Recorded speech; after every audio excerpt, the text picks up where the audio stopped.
السلام عليكم ورحمة الله وبركاته. مرحبا إخواني وأخواتي المشاهدون ومتتبعي قناة جمال ديكور. كنتمنى تكونوا بخير وعلى خير. إذا كنتم مازال ما عملتوش القبص وبغيتوا بيوت النعاس ولا غرف النوم، هذا هو الألبوم المناسب اللي غادي تلقاو فيه جميع الديكورات وجميع الفصالات اللي عندكم في الدار ديالكم ولا الفيلات ديالكم. الإخوان، قبل ما نبداو في التفاصيل ديال هذا الفيديو بغيتكم تدعمونا بالإعجاب، واللي كيشاهدنا اول مره يضغط على الزر ديال الاشتراك ويفعل ميزه الجرس باش يتوصل بالجديد ديالنا ان شاء الله. وبارطاجيو هذا الالبوم مع الاصدقاء ديالكم باش هما يختاروا ويشوفوا الاشكال الجميله والرائعه ديال هاد الغرف هادو. بالنسبه للتواجد ديالنا، حنا كاينه في مدينه القصر الكبير، فمرحبا بالجميع. سواء بغيتوا تخدموا سواء بغيتوا استشارات حول الديكورات ديال الكبس، فمرحبا بالجميع. كيف ما لاحظتوا معنا الاخوان، وكيف ما قلت لكم في الاول، هاد الاشكال هادو سامبل جدا، ديكورات اكثر من رائعه، اللي كتعطي واحد الاضافه واحد اللمسه جماليه بالنسبه للاسقف اللي كتكون سامبل. وبالنسبه لهاد الديكورات هادو اللي اخترتوه، اي شكل اخترتوه راه غادي يخدم لكم في المساحه ديالكم، سواء كانت المساحه كبيره سواء كانت المساحه صغيره. هاد الاشكال هادو ملي كيكونوا سامبل راه كيخدموا في جميع المساحات، يعني يمكن لكم تكبروهم ويمكن لكم تصغروهم على حسب المساحة المتوفرة عندكم. غير هو حاولوا أنكم تفرجوا في الألبوم حتى النهاية باش تشوفوا الأشكال كاملة، باش تاخدوا واحد الفكرة شاملة على الأسقف اللي كتكون سامبل بالنسبة للغرف ديال النوم. كما كتلاحظوا تصميم اكثر من رائع ديال غرفه النوم بالليد ديال الاضاءه، وكاين اللي غادي تلقاو فيه الليد بروفايل مع توزيع الاضاءه مع الفراش ديال الاثاث، كيعطي واحد الانسجام تام ما بين السقف. كما لاحظتوا السامبل ملي كيكون في السقف مع توزيع الاضاءه مناسب كيبين لكم الفراش والاثاث اللي كيكون عندكم في الغرفه. كيف ما لاحظتوا الخاميه ضروريه، وبعض المرات كيمكن لكم تعملوا هاد الديكورات هادو اللي كيكونوا في الحيط، راه كيعطيو جماليه بالنسبه للكامه ولا الراس ديال الكامه. كنسميوهم حنا الراس ديال الكامه، سواء بغيتوا تعملوهم بالخشب سواء بغيتوا ديروا شي طابلو، راه كيعطي واحد الاضافه. كيف ما لاحظتوا الصور كتختلف من بيت الى بيت، لكن ما كنخرجوش من السامبل.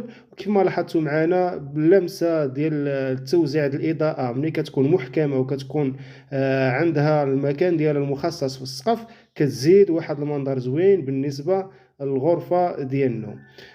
بالنسبه لهذا الالبوم الاخوان، غادي تلقاو بيوتا كبارين بيوتا صغارين بيوتا على شكل مستطيل بيوتا على شكل مربع.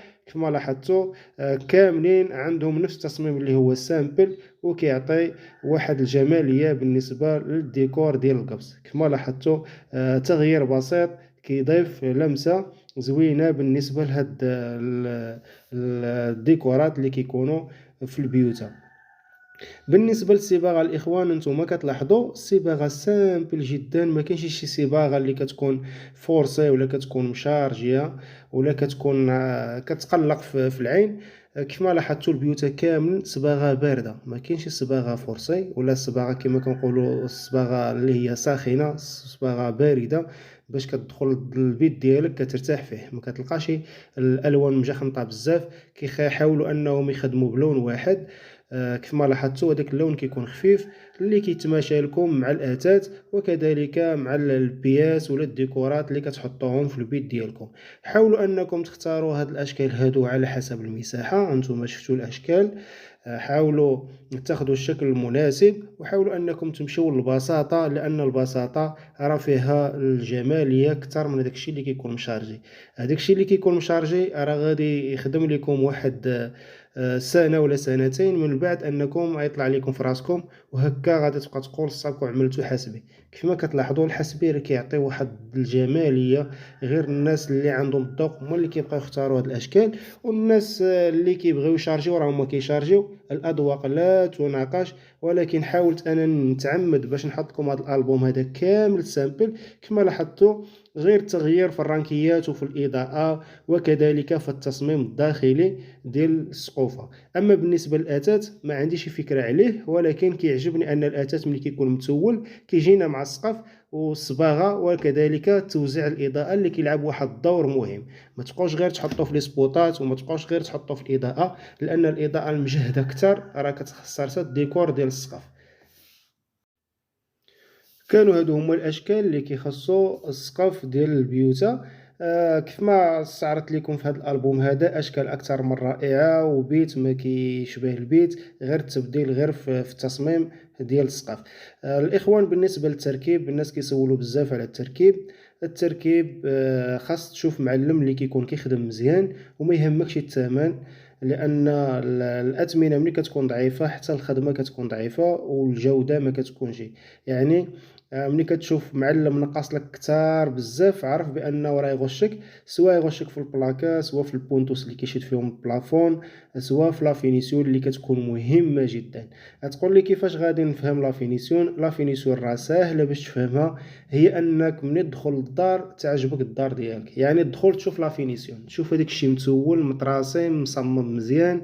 لا فينيسيون ملي كتشيع شي بياسه من هاد البياس اللي كيركب، يعني ملي كتطلق عينك في الطلقه ولا في التشييع ديال الجوان ولا في البياس ولا في الباكيط، كيبان لك هذاك الشيء مقرطص.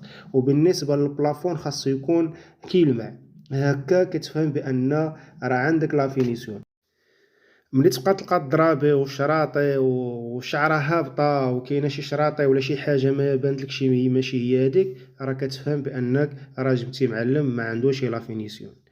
من الأحسن أنك ملي تبغي تجيب المعلم يخدم لك، حاول أنك تمشي تشوف الخدمة ديالو. هكا كنعمل مع الكليان ديالي، ملي كيبغي شي كليان يخدم ليا وكيسولني على الأثمنة، كنقول ليه رانا داير لك الثمن ديال السوق، ولكن من الأحسن أنك تشوف الخدمة ديالي وتشوف هذاك السيد اللي نقص لك 10 دراهم في المترو، تشوف حتى هو الخدمة ديالو، وانت غادي تحاول تقارن ما بين الخدمات، يعني تقارن ما بين هذه الخدمة ديال هذا المعلم والخدمة ديال هذا المعلم.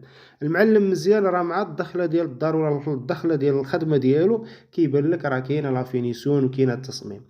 على كل حال التصميم ضروري في القبص، لان ملي كيكون هذاك الشيء مصمم مزيان، يعني القياسات والعبارات وهذاك الخوا وهذاك الفراغ ملي كيكون متول ومصمم مزيان، حتى الخدمه راه كتطلع لك مزيان، سواء كانت في البيوت سواء الصالونات سواء سيجور سواء كوزينه.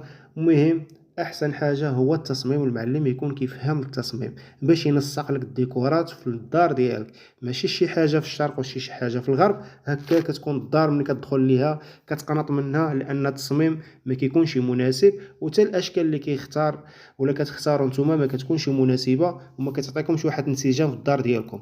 خاص الاشكال تكون مختوره سامبل، ولكن فيها تغيرات. هذوك التغيرات خصهم يجيو لك مع الصالون ومع السيجور ومع بيوتا، هكا كتحصل على واحد الانسجام، واحد ديكور، واحد تصميم داخلي للمنزل ديالك. كنتمنى هاد الاشكال هادو يكونوا عجبوكم ونكون خفيف على القلوب ديالكم الاخوان. ما تنسوش انكم تبارطاجيو هاد المقطع هذا ولا هاد الالبوم مع الاصدقاء ديالكم اللي باقي ما عملوش البيوت النعاس، لان هاد الالبوم هذا غني بالديكورات السامبل ديال 2024 اللي غادي يقدروا يجيكم في جميع المساحات وكذلك جميع البيوت اللي عندكم، سواء كانت عندكم منازل سواء فيلات. هاد الديكورات هادو راه كيخدموا لكل شيء. الاخوان ما تنسوش انكم تدعمونا بالاعجاب، واللي كيشاهدنا اول مره يضغط على الزر ديال الاشتراك ويفعل ميزه الجرس باش يتوصل بالجديد ديالنا ان شاء الله.